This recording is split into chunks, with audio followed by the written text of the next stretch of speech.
This video is sponsored by V-Guard. Wing commander आपसे शुरू कर रहा हूं।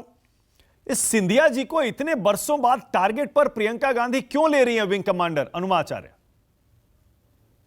प्रियंका जी उनको टारगेट पे नहीं ले रही है। देखिए, आपने देखा उन्होंने कहा कि कद छोटा हो गया, फिजिकल कद की बात नहीं थी, जो उन्होंने काम किया उस कद की बात की थी। यहाँ विजया राजे सिंधिया जब पहले कांग्रेस में होती थी तो 67 विधायक लेके पहली बार वो उनको ले उड़ी थी और उसके बाद यहाँ संयुक्त विधायक दल की सरकार बनी थी। और ये जो ट्रेंड था ये भी सिंधिया परिवार से शुरू हुआ था।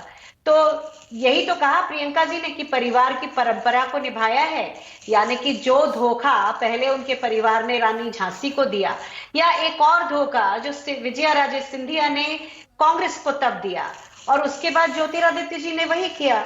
तो चोट चूंकि गहरी लगी ना, आपने देखा होगा प्रियंका जी के शब्द और हाव भाव दोनों संयत थे। और एक खास बात देखिएगा, उन्होंने कहा था मैंने सिंधिया जी के साथ काम किया, उन्होंने ये नहीं कहा सिंधिया जी ने मेरे साथ काम किया।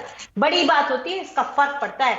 तो उन्होंने जो इज्जत देनी थी वो दी, लेकिन जो उन्होंने काम किया था, जो ग्वालियर का चप्पा चप्पा, क्योंकि मैं 2 महीने से ग्वालियर में थी, तो मुझे मालूम है हर व्यक्ति ज्योतिरादित्य सिंधिया को गद्दार कहता है और गलत कहाँ कहता है। वो चंबल ऐसी जगह है जहां सेना से सबसे ज्यादा लोग आते हैं, वहां के लोग वफादारी और दगाबाजी दोनों को समझते हैं। तो अगर प्रियंका जी ने वही बात कही जो जन जन कह रहा है, एक एक व्यक्ति। अच्छा, मेरे 2 सवाल हैं आपसे। ओके, मेरे आपसे 2 सवाल हैं। विंग कमांडर अनुमा आचार्य, पहला सवाल आपसे ये, क्योंकि आप कांग्रेस पार्टी की आधिकारिक प्रवक्ता हैं, तो आप ला ला ला ला ला ला ला ला। राहुल तन के साथ मन को जगाओ वी-गार्ड वाटर हीटर्स के संग। वी-गार्ड, आप जो कहेंगे उसको हम गंभीरता से लेंगे और सीरियसली लेंगे, उसे मानेंगे, फेस वैल्यू पर लेंगे। आप ये कह रही हैं प्रियंका गांधी ने ज्योतिरादित्य सिंधिया पर निजी हमला नहीं किया, उनकी हाइट पर, उनके कद पर कोई टारगेट, कोई कमेंट नहीं किया, यह सिर्फ एक राजनीतिक आरोप था, नंबर 1। अच्छा, आप जो कहते हैं ना, जैसे हम कहते हैं उस आदमी का कद बहुत बड़ा है और कद बहुत छोटा है, हम लाल बहादुर शास्त्री जी का कद बहुत बड़ा है कहते हैं, ये वो वाला कद वाला प्रयोग है। ये आप समझ लीजिए। और वैसे भी कौन हल्का कौन भारी है, ये तौलना तराजू की जिम्मेदारी है, और वो तराजू लोकतंत्र का है। तो वही प्रियंका जी ने बात की थी, जो जन जन कह रहा था वो प्रियंका जी ने अपने शब्दों में कहा। और आप उनके भाव देखिए, उनके चेहरे पर कोई उस तरह का द्वेष नहीं है, कोई इस तरह का भाव नहीं है जिसमें कि कोई किसी को आग बबूला हो रहा है। उन्होंने बहुत आसानी पर आपने से जवाब सुना ना, सिंधिया जी का जवाब तो सुना आपने, नेहरू जी से, इंदिरा जी से, उसके बाद राहुल गांधी, प्रियंका गांधी, किसी को नहीं छोड़ा उन्होंने। वो कह रहे हैं बड़े कद वालों के काम देख लीजिए, यूपी गई थी, वहां क्या जिता कर आई अपनी पार्टी को, और मुझ पर हमला कर रही हैं। जब चोट गहरी होती है तो शब्द हल्के हो जाते हैं, जो लोग छोटा सोचते हैं उनके शब्द सस्ते हो जाते हैं।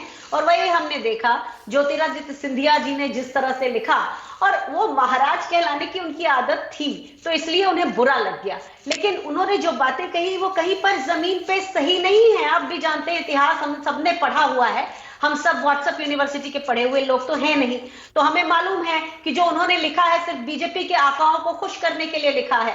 ज्योतिरादित्य सिंधिया जी की बात में ना तो वजन एक बात है तो और मान ना किसी लीजिए तरह का। विंग कमांडर, एक बात तो मान लीजिए, ज्योतिरादित्य सिंधिया ने जो आपको टीस दी है ना, मध्य प्रदेश में आपकी पार्टी तोड़कर, सरकार गिराकर, वो टीस आज तक गई नहीं है, आज भी दिखाई देता है। मतलब सही मायनों में तो गहरी चोट वो लगी होगी।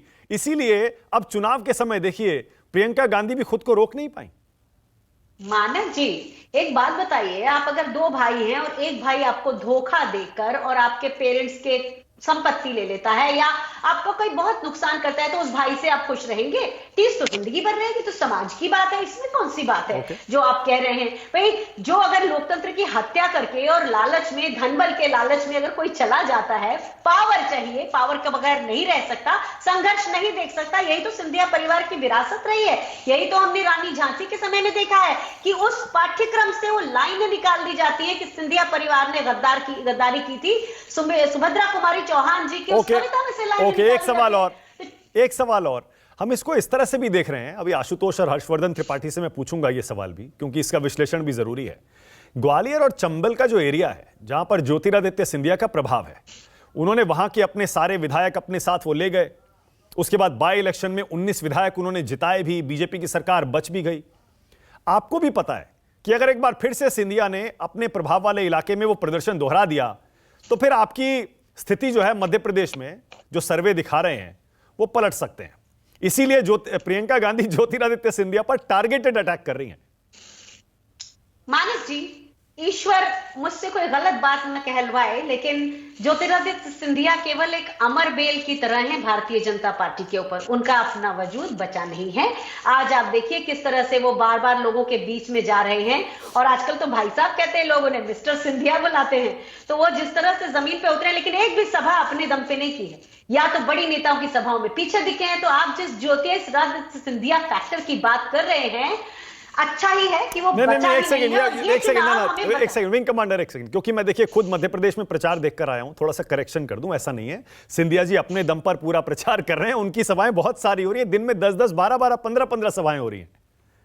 ये फैक्चुअली अब तो चुनाव हो चुके हैं, और सिंधिया जी की जो कहानी है वो सबने देखी अच्छा, है। तो 30-35 जो सीटें हैं ग्वालियर चंबल इलाके में, उस पर क्या आपका कहना क्या है, कितनी जीत लेंगे वहां से?